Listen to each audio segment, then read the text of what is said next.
What is the absolute worst thing a husband can do in the delivery room? Walk out. Confess an affair? No. It is looking into the eyes of our newborn child, taking a cold step back, and flatly refusing to hold her. He spent 9 months carefully calculating how to strip me of everything, assuming a mother who just gave birth would be too weak to fight back. He forgot that I am a professional data analyst. Hello to the wonderful listeners of Maya Revenge Stories, and thank you so much for being here with us today. Unfortunately, YouTube has recently disabled our channel's monetization, leaving us without the necessary budget to keep our operations running. If you find yourself captivated by today's tale, please consider supporting us by joining the Maya Revenge Stories Patreon, where you can listen to even more incredible, exclusive true stories featuring a full cast of emotional voice actors that we simply cannot share publicly on YouTube. You can easily join us by scanning the QR code currently on your screen or by clicking the Patreon link located down in the video description or the pinned comment. Now, let us dive straight into today's story, told through the eyes of our protagonist, Vanessa Tate. The physical toll of bringing a new life into the world is something you cannot fully comprehend until you experience it firsthand. I am 32 years old, and I had just survived 14 agonizing hours of labor. The sterile white walls of the Oak Haven Memorial Hospital delivery room felt both confining and vast, smelling faintly of sharp antiseptic and freshly laundered linens. Every muscle in my exhausted body throbbed with a dull, heavy ache. Yet all of that faded the very second they placed my beautiful, fragile baby girl upon my chest. For a fleeting few minutes, I was entirely enveloped in the pure, radiant warmth of motherhood. I genuinely believed I had everything I could ever possibly want in this life. Then, the heavy wooden door pushed open. It was Julian, the man who had been my husband for 7 long years. In the countless daydreams I had woven over the past 9 months, this was the exact moment he would rush to my bedside, his eyes brimming with tears of joy, holding a massive bouquet of my favorite flowers. Instead, he walked into the room with the rigid, calculated posture of a corporate executive stepping into a hostile boardroom. There were no flowers. There was no gentle smile softening the sharp angles of his face. He was dressed impeccably in a dark, tailored suit that probably cost him thousands of dollars, without a single thread out of place. In his right hand, he carried his heavy leather briefcase, looking exactly as if he had just wrapped up a ruthless quarterly review rather than coming to meet his firstborn child. The attending nurse, completely oblivious to the sudden, chilling drop in the room's temperature, stepped forward. She gently lifted my sleeping daughter from my arms, her face glowing with the innocent joy that usually accompanies a birth, and moved to hand the tiny bundle to her father. Julian did not reach out. He did not soften his stance. Instead, he took a deliberate, calculated step backward. He crossed his arms defensively over his chest and looked at the small life he helped create with absolute, unmasked coldness. "I will not touch it," he stated, his voice a flat, hollow echo that seemed to suck the remaining oxygen right out of the room. This child was not in my plans. The nurse froze in her tracks, her joyful smile shattering instantly as she quickly pulled the baby back to her own chest, looking frantically from him to me. But Julian was not finished. With agonizing composure, he snapped open the shiny brass locks of his leather briefcase. He pulled out a thick stack of legal documents and tossed them carelessly onto the foot of my hospital bed. He looked down at me, observing my exhausted, sweat-dampened state, and calmly announced that he had officially filed for divorce earlier that morning. Before I could even process the word divorce, he delivered the final, crushing blow. He informed me that every single one of our joint bank accounts had been completely frozen. He claimed, with a perfectly straight face, that it was due to a massive, catastrophic business debt, a debt he blatantly and maliciously blamed entirely on me. He stood there, practically vibrating with a twisted sense of superiority, waiting for the inevitable breakdown. He expected me to start screaming. He expected me to dissolve into hysterical tears, to clutch at the pristine fabric of his expensive suit, and to beg him for mercy, for financial salvation, for the sake of our newborn child. But Julian made a fatal miscalculation. He forgot exactly who he had married. Before I was a wife, before I was a mother, I was, and still am, a senior data analyst at Aegis Core Financial, a premier intelligence and financial analytics firm. My entire career is built on hunting down stolen truths, finding discrepancies in massive oceans of numbers, and remaining completely detached under extreme psychological pressure. Instead of succumbing to panic, my brain simply flipped a switch. The devastated, heartbroken wife retreated deep inside, and the cold, calculating professional took the wheel. I slipped into a strange, absolute stillness. I stared at the documents resting on my bed, my eyes rapidly scanning the visible headers, the specific legal jargon, and the stamped dates. I was already analyzing the glaring anomalies. Real creditors do not freeze personal marital assets overnight without a lengthy, documented legal process. The paperwork he held was far too crisp. The timing too perfectly orchestrated.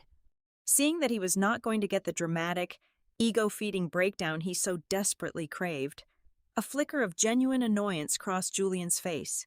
He impatiently adjusted his silk tie, gave me one last look of utter disdain, and turned his back on me. He walked out of the door without offering a second glance. The heavy, rhythmic clicking of his expensive dress shoes echoed down the long hospital corridor, growing fainter and fainter until there was nothing left but a suffocating silence. The nurse, her eyes wide with lingering shock and deep pity, gently placed my daughter back into my trembling arms. I pulled the soft hospital blanket tightly around her small, warm body. I held her against my racing heart. I did not shed a single tear for the man who had just walked out of our lives.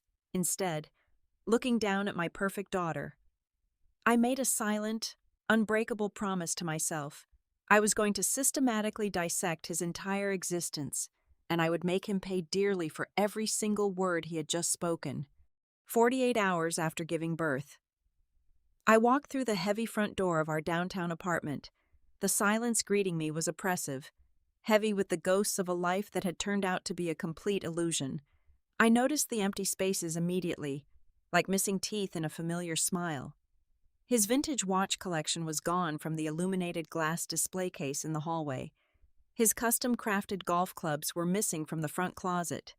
The expensive abstract painting he had purchased on our 3rd anniversary trip to Paris had been carefully lifted from the living room wall, leaving nothing but a faint, dust-lined rectangular shadow on the pristine white paint. He had methodically and ruthlessly packed up every single item of high value while I was strapped to a hospital bed, pushing his child into the world. Normal women in this situation might have collapsed onto the velvet sofa, called the most aggressive divorce attorney in the city, or dialed their mother in a fit of hysterical tears. I did none of those things. I carried my sleeping daughter straight into my private home office, locked the solid oak door firmly behind me, and immediately powered up my custom-built, liquid-cooled private server stack. Julian was a ruthless corporate shark, but he was technologically arrogant and blissfully ignorant. He genuinely believed that clearing his browser history and running a basic factory reset on our home network router before he left would magically erase his digital footprints. He completely forgot that I had personally designed the network security architecture for our entire residential building. Every single byte of data that had flowed through our wireless network over the last 3 years had been automatically mirrored, encrypted, and backed up on a hidden partition of my secondary solid-state drive. I settled into my ergonomic leather office chair, gently unbuttoning my silk blouse to nurse my hungry, fussy daughter, as she latched on, bringing a fierce, grounding rush of maternal warmth to my exhausted body. My free right hand flew across the mechanical keyboard. I bypassed his clumsy, amateurish deletion attempts within 10 minutes. I ran a deep packet inspection and initiated a highly classified, proprietary recovery script I had originally coded during a major corporate espionage case back at Aegis Core. Endless rows of glowing green code cascaded down my 3 ultra-wide monitors. I was not looking for evidence of a cheap hotel affair. I was hunting for the phantom business debt he used as his weapon to destroy my life. It took exactly 45 minutes for the first devastating truth to compile clearly on my center screen. There was no debt. Zero. Nothing but fabricated spreadsheets. Instead, I sat in stunned silence as I watched the digital ghost of my husband methodically draining our joint savings accounts over the past 14 months. It started with small, innocuous transfers that flew under the radar, then rapidly escalated into massive, aggressive withdrawals. $450,000 of our hard-earned money had simply vanished into thin air. But that was merely the appetizer to his betrayal. My fingers tightened painfully around the armrest of my chair as I forcibly decrypted a locked folder he had innocently labeled as municipal tax documents. Inside, I found the smoking gun. Julian had stolen my identity. He used my social security number, expertly forged my digital signature, and leveraged my pristine, decade-long credit score to take out 3 massive, high-interest commercial mortgages. He had systematically engineered a flawless paper trail that painted me as a reckless, fraudulent borrower who was defaulting on millions. His master plan was breathtakingly evil. He was not just leaving me completely broke and homeless. He was perfectly setting me up to be arrested and indicted for federal financial fraud the very moment I stepped out of the maternity ward. I needed to know where the money went. I traced the routing numbers, hunting the complex web of offshore wire transfers like a bloodhound. The stolen funds bounced from a Cayman Islands holding account to a discreet trust fund registered in the state of Delaware under a phantom entity called the Obsidian Apex Group. Using back-channel access protocols, I pierced the corporate veil of the shell company in less than 2 hours. The primary asset held by Obsidian Apex was a pristine, $8 million luxury compound located right on the rugged, sun-drenched coastline of the West Coast. He was building a brand-new, extravagant kingdom using the blood, sweat, and stolen credit of his discarded wife. Then, I found the final, most terrifying file. It was hidden deep inside an unmarked subfolder, buried under 12 layers of dummy financial projections. It was a digital copy of a life insurance policy. My breath caught sharply in my throat, and I instinctively pulled my baby so close to my chest I could feel her tiny heartbeat against my own. The policy was incredibly recent. It had been activated a mere 3 weeks before my due date. It was a comprehensive, ironclad contract taken out on my life for a staggering, unbelievable payout of $10 million. The sole beneficiary listed on the document was Julian. I read the fine print, my blood running cold as glacial water. The policy included a specific, highly unusual double indemnity clause that guaranteed an immediate, unquestioned, tax-free payout in the event of my unexpected or accidental death. This included severe, fatal complications during childbirth. It included a fatal slip down the hardwood stairs of our apartment. It included a tragic, unforeseen car crash on a rainy evening. The man I had shared a bed with, the man who had promised to love and protect me for 7 years, was not just a cheating coward. He was a highly calculated, cold-blooded economic criminal who had very likely weighed the financial benefits of my sudden, tragic death against the annoying legal hassle of a messy divorce. The room began to spin violently, but the steady, rhythmic breathing of my innocent daughter against my bare skin grounded me to reality. I was her only shield in this world. I could not afford to be terrified. I had to become absolutely lethal. I took a slow, deep breath, locking the sheer terror away in a dark corner of my mind. I began compiling every single fraudulent signature, every illegal wire transfer routing number, the corporate deed to the West Coast mansion, and the chilling life insurance policy into a master digital dossier. I initiated a secure, triple-encrypted uplink and mirrored the entire package directly onto Aegis Corps' highest tier, off-site security cloud. If anything suspicious happened to me, the data would automatically release to the highest levels of the Federal Bureau of Investigation. Julian confidently thought he was the ultimate apex predator, walking away cleanly with his stolen millions and a brand new life. He had absolutely no idea that his supposed victim had just mapped out every single inch of his trap and was currently redesigning it to snap his own neck. The digital breadcrumbs left by the Obsidian Apex Group did not just lead to a dead end on the West Coast. By isolating the administrative login protocols and tracking the primary access IP addresses, I managed to trace the origin of the daily account activity. The signals bounced through several proxy servers before finally anchoring at a highly secure private network located inside a towering glass skyscraper right here in our own city. It was the corporate headquarters of a premier venture capital firm. The sole managing director and primary shareholder was a woman named Victoria. She was a legendary figure in the financial district, a self-made billionaire known for her ruthless market strategies and a personal portfolio valued at over $900 million. She was the deep pockets behind the shell company. I knew I could not just send an email or make a phone call to someone of her stature. I needed to look her directly in the eyes. I called my best friend, Sarah, begging her to come over and watch my daughter for exactly 3 hours. Sarah took one look at my pale, determined face and did not ask a single question. I changed out of my comfortable nursing clothes and put on a sharply tailored charcoal blazer and a crisp white shirt, the armor of my corporate life. I packed a slim black leather portfolio with every single printed document, bank statement, and IP log. I had recovered.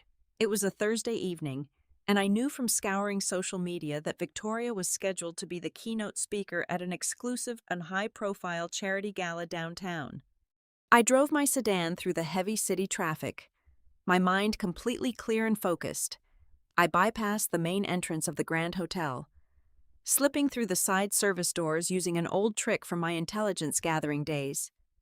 I emerged into a sprawling ballroom that was practically dripping in crystal chandeliers and gold accents. Waiters carried silver trays loaded with expensive champagne, and the room buzzed with the quiet hum of immense wealth. I spotted Victoria almost immediately. She was standing near the center of the room, radiating confidence in a stunning sapphire evening gown, effortlessly commanding the attention of 3 prominent real estate tycoons. I waited until the men dispersed before I smoothly closed the distance between us. "Excuse me, Victoria," I said, keeping my voice perfectly even and professional. She turned to face me, offering a polite but guarded smile, clearly expecting me to pitch a startup idea. Before I could even introduce myself, she gestured with her left hand to pick up her champagne flute, and the ballroom lights caught the massive, blinding diamond resting on her ring finger. It was easily a 6-carat stone. I stared at it, and she offered a soft, genuine laugh, misinterpreting my gaze. "Thank you," she beamed, her entire demeanor softening. "I just got engaged 2 weeks ago. My fiancé, Marcus, is absolutely wonderful. He is actually transitioning his corporate assets to join my firm next month." She described Marcus as a brilliant, sharp-jawed executive with an obsession for bespoke suits and a ruthless edge in negotiations. She was describing Julian. He was using a fake name, playing the role of the perfect, wealthy suitor. A lesser woman might have screamed. I might have thrown my glass of sparkling water in her face, caused a massive scene, and let the entire ballroom know that her perfect Marcus was a fraud. But I did not feel a single ounce of jealousy. I only felt a profound, chilling clarity. I leaned in slightly, my expression turning dead serious. "Victoria, my name is Vanessa. I work in financial intelligence. We need to speak in private, right this second. It concerns the survival of your entire investment fund." The gravity in my voice wiped the smile instantly from her face. She nodded once and led me past the heavy velvet curtains into an empty, soundproofed VIP lounge. The moment the heavy wooden door clicked shut behind us, I opened my black portfolio. I did not raise my voice. I did not shed a tear. I simply slid a crisp, certified copy of my marriage license across the polished mahogany table. "The man you know as Marcus is my husband, Julian," I stated coldly. Next, I slid the fresh, hospital-stamped birth certificate right beside it. "And we just had a daughter together exactly 6 days ago." Victoria stared at the papers. For a fraction of a second, hot, defensive anger flared in her eyes. She opened her mouth, ready to accuse me of being an elaborate scammer or a deranged stalker, but then I slid the third stack of documents across the table. It was the financial blueprints of the Obsidian Apex Group, mapping the exact flow of the money he stole from me, straight into the shell company they supposedly owned together. I pointed to a specific, deeply buried clause in the merger contract he had undoubtedly asked her to sign. "He is not just cheating on me with you," I explained, my tone surgical and precise. "He is using my stolen credit to fund his half of your joint venture.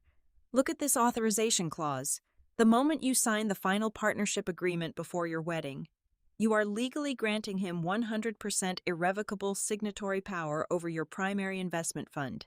He is planning to drain your entire life's work the day after you say I do." Victoria reached out with a trembling hand and picked up the contract. Her eyes darted rapidly across the highlighted legal jargon. The defensive anger in her expression completely drained away, replaced by a horrifying, bone-chilling realization. Her face turned the color of ash. "He handed me these exact papers yesterday morning," she whispered, her voice barely audible in the quiet room. "He told me it was just a standard operational formality to streamline our combined assets." She slowly looked up from the papers, her eyes locking onto mine. In that silent exchange, the dynamic in the room fundamentally shifted. We were no longer two women divided by the cruel betrayal of one man. We were two incredibly intelligent, powerful professionals who had just realized we were locked in a cage with a financial parasite.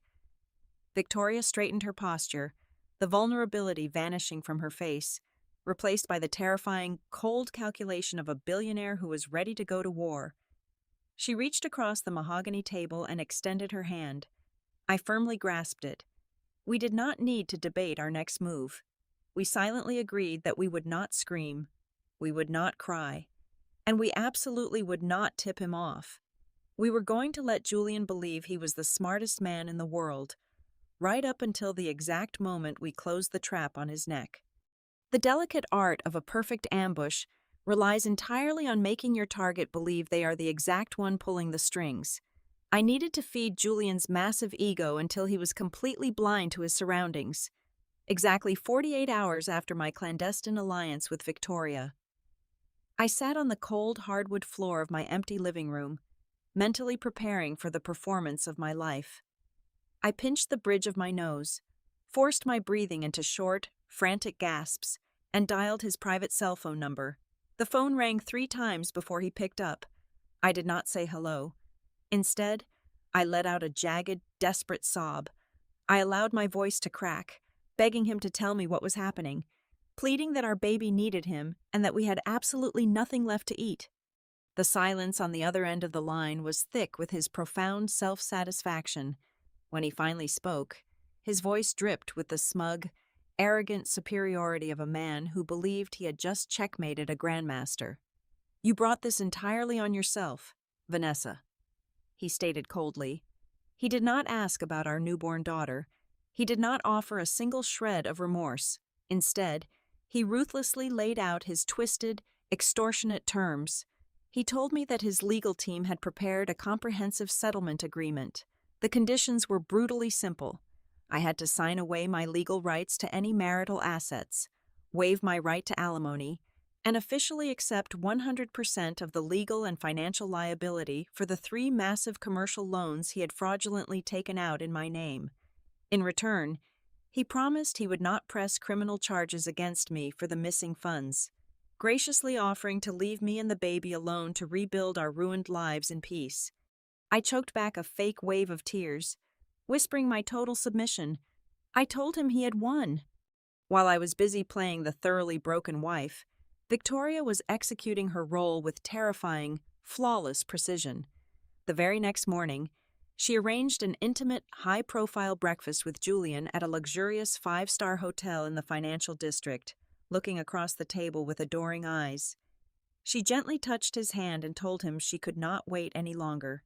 She played the part of the impulsive, fiercely in love billionaire perfectly, insisting that they needed to push up their timeline and merge their corporate portfolios immediately.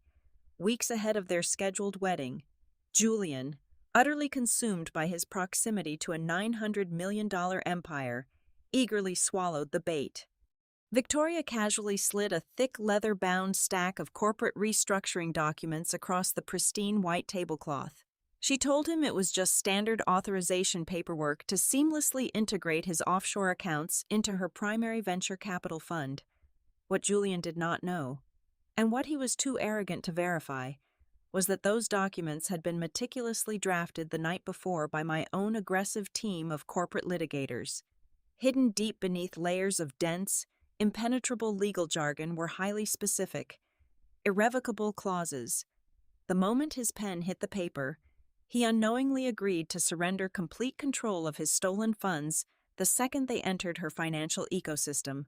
Blinded by greed, he signed every single page without calling his attorneys to review a single word. As Julian celebrated what he thought was his ultimate victory, my nights transformed into a high-stakes war room, fueled by sheer adrenaline and bitter black coffee. I bypassed local authorities entirely and went straight to the top. At 2 o'clock in the morning on a rainy Sunday, I walked into an unmarked federal field office and sat down with a team of senior investigators from the Federal Financial Crimes Division. I did not just bring them wild accusations from a bitter ex-wife. I handed them a silver platter of undeniable, cryptographic perfection. I turned over the encrypted drives containing his hidden offshore routing sequences, the shell company deeds, the fraudulent life insurance policy, and the raw biometric keystroke logs that definitively proved he forged my digital signatures. The lead federal agent, a hardened veteran usually skeptical of domestic disputes, sat in stunned silence as my data models systematically unraveled his elaborate money laundering network across their conference room monitors. By 5 o'clock in the morning, the atmosphere had shifted from a standard intake interview to an aggressive, high-priority federal operation. I walked out of the federal building just as the sun began to rise over the city skyline. The crisp morning air felt like the first real breath I had taken since the delivery room. I was no longer a victim waiting for the axe to fall. Massive, invisible financial tripwires were quietly set into motion by the government. Every single banking institution and offshore proxy associated with Julian's fake identity was placed under severe federal surveillance. Meanwhile, Julian was riding a euphoric high, completely oblivious to the fact that his entire empire was currently resting on quicksand. He was actively preparing to execute a massive electronic wire transfer, aiming to move over $8 million into a heavily guarded Cayman Islands trust by the end of the week. He genuinely believed he was a ghost, a master manipulator who was about to walk away cleanly to start a fabulous new life. He had absolutely no idea that the federal government was monitoring his every move in real time, and the noose we had woven was now pulled incredibly tight around his throat. The final step was to bring the prey out of the shadows and into the slaughterhouse. I sent Julian a brief, emotionally exhausted text message, officially confirming that I was ready to surrender. We agreed to finalize the nightmare. I set the appointment for high noon on a Thursday at the largest, most prestigious notary public office right in the center of the downtown district. I promised I would sign his liability waivers, take the blame, and walk away with nothing. The stage was completely set for the grand finale. The towering glass walls of the downtown notary office offered a panoramic, dizzying view of the city, but my eyes remained fixed entirely on the heavy mahogany doors of the primary conference room. It was exactly noon on Thursday. I sat perfectly still at the head of the long, polished table, in the far corner of the room, safely tucked away from the impending collision. My daughter slept peacefully in her stroller, completely unaware of the hurricane about to touch down. I wore the same charcoal blazer I had worn when I met Victoria, my posture perfectly straight, my hands resting calmly on the cool surface of the table.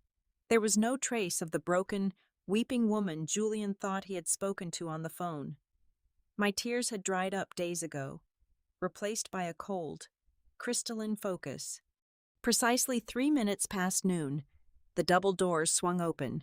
Julian strode into the room, radiating the insufferable, blinding arrogance of a man arriving at his own coronation. He was flanked by two high-priced corporate attorneys in matching tailored suits, carrying thick leather briefcases. Julian looked impeccable, his hair perfectly styled, his jaw set with a cruel, triumphant smirk. He did not even glance toward the corner where his newborn daughter was sleeping. Instead, he locked eyes with me, his gaze practically vibrating with malicious delight. He walked over to the opposite side of the table, unbuttoned his suit jacket with a theatrical flourish, and took a seat. His lawyers immediately spread a mountain of dense, heavily flagged legal documents across the table, pushing the final page of the liability waiver directly into my line of sight. "Well, Vanessa," Julian began, his voice dripping with condescending pity, "I am glad you finally came to your senses. It is always better to accept reality rather than drag things out in a messy public court battle you have absolutely no hope of winning. Just sign on the dotted lines, accept the debt liabilities, and you can take the baby and leave." He reached into his breast pocket, pulled out a heavy gold fountain pen, and slid it across the polished wood. It stopped exactly 1 inch from my right hand. I looked at the pen, then slowly raised my eyes to meet his. He expected to see fear, desperation, or perhaps a final, pathetic plea for mercy. Instead, I looked at him with the chilling, absolute detachment of a scientist observing a dead insect pinned to a corkboard. I did not move a single muscle. I did not reach for the gold pen. "Sign it," he snapped, a brief flash of irritation breaking through his smug facade. "We do not have all day." I leaned forward slightly, resting my forearms on the edge of the table. "I am afraid there has been a slight change in the agenda, Julian." Before he could process the sheer defiance in my tone, the heavy conference room doors burst open again, hitting the wall with a thunderous crack. Julian spun around in his chair, his mouth dropping open in utter shock as Victoria walked into the room. She was not wearing the soft, adoring smile she had given him over breakfast. She was dressed in a sharp, intimidating crimson suit, her eyes flashing with pure, unadulterated fury. But she was not alone. Flanking her on either side were 4 stern-faced men wearing dark windbreakers bearing the bright yellow letters of the Federal Bureau of Investigation, followed closely by the building's armed security detail. Julian shot up from his chair, his face instantly draining of all color. His eyes darted wildly between me, the federal agents, and Victoria. "Victoria, darling, what on earth are you doing here?" he stammered, his voice pitching up in a pathetic attempt to maintain his fake persona. "There must be some kind of terrible misunderstanding." "The only misunderstanding," Victoria replied, her voice echoing like a whip cracking in the silent room, "was you thinking I would actually marry a cheap, parasitic con artist?" Without breaking eye contact with my soon-to-be ex-husband, I reached into my pocket, pulled out a small remote control, and pressed the primary button. The massive glass wall behind me instantly darkened, transforming into a state-of-the-art projection screen. I brought the system to life, projecting the raw, unedited financial truth for every single person in the room to see. The screen lit up with massive, high-resolution images of the real bank statements, the fraudulent commercial loan applications bearing my forged signatures, the offshore routing numbers, and the deed to the $8 million West Coast mansion standing in the name of the Obsidian Apex Group. Finally, I threw up the $10 million life insurance policy, highlighting the double indemnity clause. Julian stumbled backward, knocking his expensive leather chair to the floor. "This is a lie," he screamed, pointing a trembling finger at me. "She is a data analyst. She hacked my personal computers. She fabricated every single one of these documents to frame me because she is a bitter, jealous woman." One of the senior federal agents stepped forward, his expression completely stony. "Save your breath, sir," the agent commanded. "We have the certified biometric keystroke logs extracted directly from your personal server. We have the exact IP addresses tracing your daily logins from your private office network. We have the surveillance footage of you physically walking into the offshore banking branch. Digital forensics do not lie. We know exactly who you are. And we know exactly what you did. Julian was hyperventilating now, the carefully constructed walls of his invincible empire crashing down around him in real time. He looked frantically at his two highly paid corporate lawyers, but they were already furiously packing their briefcases, actively backing away from him as fast as they physically could. Recognizing that their client was now highly toxic radioactive waste, desperation clawed at his face as he turned to Victoria. Holding up his hands in a pathetic gesture of surrender, "Victoria, listen to me. The money is already secured. We signed the merger agreements. The assets are locked in our joint fund. We can just walk away together. We have the leverage." Victoria let out a sharp, mocking laugh that cut straight to his bones. "You really should read the fine print before you sign corporate documents over breakfast. Julian," she sneered, tossing a copy of the contract onto the table. "You did not merge your assets into my fund. The paperwork Vanessa's brilliant legal team drafted explicitly stripped you of all ownership rights. The moment you signed your name, you authorized the immediate, irrevocable transfer of every single stolen dollar back into a secure escrow account controlled exclusively by Vanessa and me." The realization hit him like a physical blow. The air rushed out of his lungs in a sharp, ragged gasp. He looked at the paperwork, then at Victoria, and finally, his hollow, terrified eyes locked onto mine. He realized that the two women he thought he had so brilliantly manipulated had actually joined forces to build a flawless, inescapable cage. He had arrogantly signed away the stolen millions. He had handed the federal government the murder weapon. He was walking out of this room with absolutely nothing but the clothes on his back and a massive federal indictment. The absolute reality of his complete and utter ruin finally shattered the last remaining fragments of his arrogant facade. He was fully cornered, entirely stripped of his stolen wealth, and staring directly down the barrel of a massive federal indictment. The primal, animal instinct for survival suddenly kicked in. With a guttural, terrifying scream of pure panic, he lunged away from the polished conference table. He shoved his heavy leather executive chair violently backward, sending it crashing against the reinforced glass wall, and made a desperate, wild sprint toward the heavy mahogany double doors. But he did not even make it 3 steps across the room. The federal agents had been waiting for this exact reaction. The lead agent stepped smoothly and effortlessly into his path, grabbed him firmly by the shoulder of his expensive tailored suit, and slammed him face first onto the sleek surface of the boardroom table. The sickening, hollow sound of his cheek hitting the solid wood echoed loudly through the large room, immediately followed by the sharp, metallic click of heavy steel handcuffs locking tightly around his wrists. He squirmed helplessly against the crushing weight of the 2 large federal agents securely pinning him down. His perfectly styled hair was now a disheveled, sweaty mess falling into his eyes. The absolute, crushing humiliation of the moment hung heavily in the air as the local security detail and Victoria watched him writhe like a pathetic, trapped animal. Slowly, he turned his head, his wide, terrified eyes frantically scanning the room until they landed on the far corner. He saw our newborn daughter, still sleeping peacefully in her comfortable stroller, completely undisturbed by the violent chaos unfolding just feet away. A desperate, jagged sob ripped from his throat. He looked up at me, tears of genuine terror streaming rapidly down his face. "Vanessa, please," he begged, his voice cracking into a high-pitched, pitiful whine that echoed off the glass walls. "Please, you have to stop them. Do not let them take me away to a cell. Think of our innocent baby. Think of the father of your child. I will do anything you want. I will give everything back. Just please show some mercy." The large room fell entirely silent, save for his heavy, panicked breathing and the rustle of the agents securing his restraints.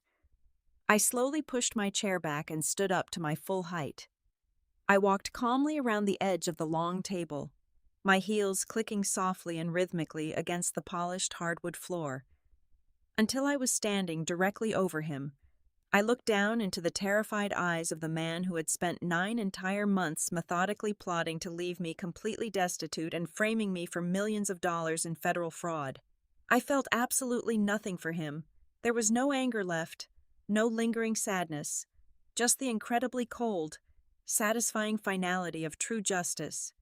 You lost the right to be called a father the exact second you stepped back and refused to hold her in that cold delivery room, I replied, my voice steady, sharp, and totally devoid of any human mercy. You are not a father. Right now, you are nothing but an inmate number. I nodded once to the lead federal agent. They hauled him roughly to his feet, loudly reading him his Miranda rights as they aggressively marched him out of the conference room. Victoria stood silently by my side, offering a single, validating nod of profound respect as the heavy wooden doors swung firmly shut behind him. The faint echo of his frantic pleading faded down the long hallway, marking the permanent, irreversible end of his elaborate web of lies. The subsequent legal proceedings moved forward with the swift, ruthless efficiency of a perfectly oiled machine. Faced with an insurmountable mountain of undeniable digital evidence and flawless biometric tracking, the federal prosecutors did not offer him a single lenient plea deal. Julian was quickly convicted on multiple severe counts of high-level financial fraud, aggravated identity theft, and conspiracy to commit federal wire fraud. The judge handed down a crushing, unavoidable federal sentence of 25 years in a maximum security penitentiary. Our divorce was entirely expedited and officially finalized by the judge within a matter of mere weeks. I was rightfully awarded absolute, sole custody of our beautiful daughter. Furthermore, the court ordered the immediate, total liquidation of all his remaining personal assets to compensate me fully for the stolen funds, along with a massive financial penalty awarded to me for severe emotional and psychological damages. Exactly 1 year later, my world looked entirely different. The bright, warm afternoon sun poured beautifully through the massive floor-to-ceiling windows of my spacious new corner office at Aegis Core Financial. I had just been officially promoted to the prestigious position of Director of Analytics, leading a brilliant global team of intelligence specialists. Sitting comfortably on the plush rug near my large oak desk was my beautiful, perfectly healthy, 1-year-old daughter, happily playing with a set of brightly colored wooden blocks. I knelt down and scooped her up tightly into my arms, pressing a soft, loving kiss to her forehead as she let out a joyful, bubbling laugh. We were safe. We were entirely secure, looking out over the sweeping Golden City skyline. I smiled, knowing with absolute certainty that we were never the tragic victims of his cruel story. We were the undisputed victors who had ruthlessly and brilliantly rewritten our own destiny. Thank you so sincerely for taking the time out of your day to listen to my story. I would absolutely love to know where in the world you are tuning in from. So please let me know down in the comments below. If you enjoyed today's journey of justice and want to help keep our channel alive, please consider supporting us by joining the Maya Revenge Stories Patreon. There, you can listen to our absolute best, exclusive true stories that are simply too intense to share publicly on YouTube. You can join our amazing community right now by scanning the QR code currently on your screen or by clicking the Patreon link provided in the video description and the pinned comment.